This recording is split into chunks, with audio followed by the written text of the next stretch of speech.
বাংলা কি পদকের দৌড় থেকে ধীরে ধীরে হারিয়ে যাচ্ছে? অ্যাথলেটিক বিভাগে বাংলায় আর সেভাবে পদক আসে না। কোথায় হারিয়ে যাচ্ছেন অ্যাথলিটরা? যুবভারতী ক্রীড়াঙ্গনে চলছে স্টেট অ্যাথলেটিক চ্যাম্পিয়নশিপ 2025। সেখানে বাংলার বিভিন্ন প্রান্ত থেকে ছেলেমেয়েরা তারা বিভিন্ন প্রতিযোগিতায় অংশ নিয়েছেন। সেখানেই বাংলার দুই বড় ক্লাব মোহনবাগান ও ইস্টবেঙ্গল, দুই ক্লাবের হয়ে দুই অ্যাথলিট গড়লেন রেকর্ড। পদকহীন বাংলার ট্র্যাকে তারাই হয়তো ভবিষ্যতের বাংলার গর্ব।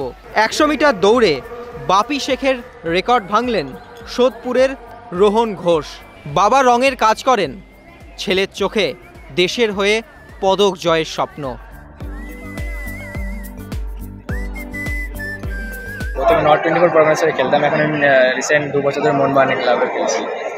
তো আমি 200 মিটার করেছিলাম প্রথম দিনকে, তো আমার কোমর ইঞ্জুরির মতো ভালো করতে পারি। তো 100 মিটারটা আমার যেহেতু মেন ইভেন্ট, আমি ওটাতে বেশি ফোকাস ছিলাম যে ওটাতে আমার বেস্ট করতে হবে। I tried my best in 100 meter, তো আমি বেস্ট করেছি। তো আমি রেকর্ডও, আমার একজন প্রিভিয়াস রেকর্ড ছিল আমার বাপি শেখ কারণ নামে একজন ছিল, মোহনবাগানের অ্যাথলেট ছিল, তো তার রেকর্ড মেবি আই। মানে তুমি ট্রাকে নামার আগে কনফিডেন্ট ছিলাম যে আমার রেকর্ড হবে। আমি এটা কনফিডেন্ট থাকি যে 100 মিটারে আমার আগে কেউ নেই। মানে আলাদা কি প্রস্তুতি নিয়েছিল এর জন্য? আলাদা কিছুই না, জাস্ট মাইন্ডসেট রেখেছিলাম যে আমাকে ভাগতে হবে, বাস আমার লেন সোজা ফিনিশিং লাইন, আমার ওখানে ক্র্যাক করতে হবে। অন্যদিকে ইস্টবেঙ্গলের মোহাম্মদ ফায়াম 1500 মিটার দৌড়ে গড়লেন রেকর্ড। আসানসোলে থাকেন, সেখান থেকেই লাল হলুদ ব্রিগেডের একাডেমিতে ইস্টবেঙ্গলের হয়ে খেলা তার কাছে গর্বের। বাবা দিনমজুর, ছেলের চোখে অলিম্পিকের স্বপ্ন।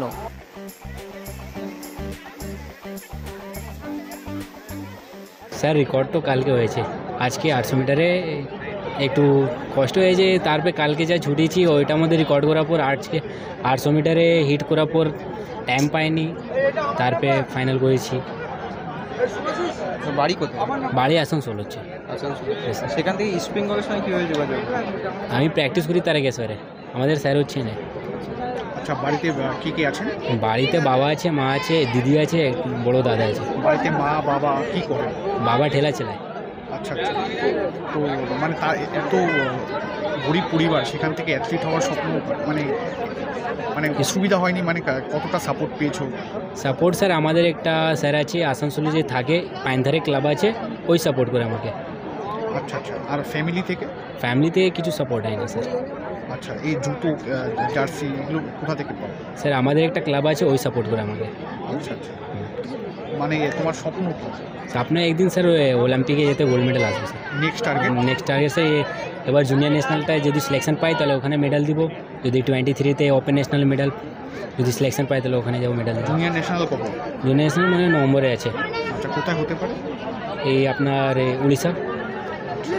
ইস্ট বেঙ্গল ক্লাবের তো একটা গর্ব রয়েছে, সেক্ষেত্রে ইস্ট বেঙ্গল জার্সিতে রেকর্ডটা করা, সেটা তোমার কাছে কতটা গর্বে বা বড়? সেটা ভালো লাগছে স্যার রেকর্ড করবো।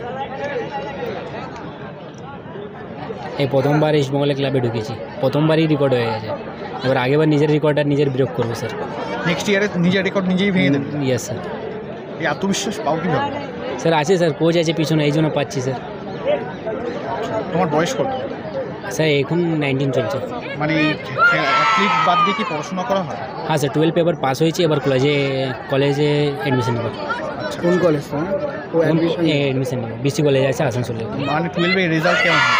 স্যার ঠিকই হয়েছে, কিন্তু একটা খেলাড়ি একটা রেজাল্ট দুটি হয় না, তারপরে সেকেন্ড ডিভিশনে পাস হয়ে গেছে।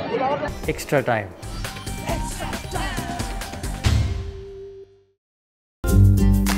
লেটেস্ট নিউজ আর এক্সক্লুসিভ ভিডিওর সঙ্গে আপডেট থাকতে এখনই সাবস্ক্রাইব করুন আমাদের ইউটিউব চ্যানেল। বেল আইকনে ক্লিক করতে ভুলবেন না যেন।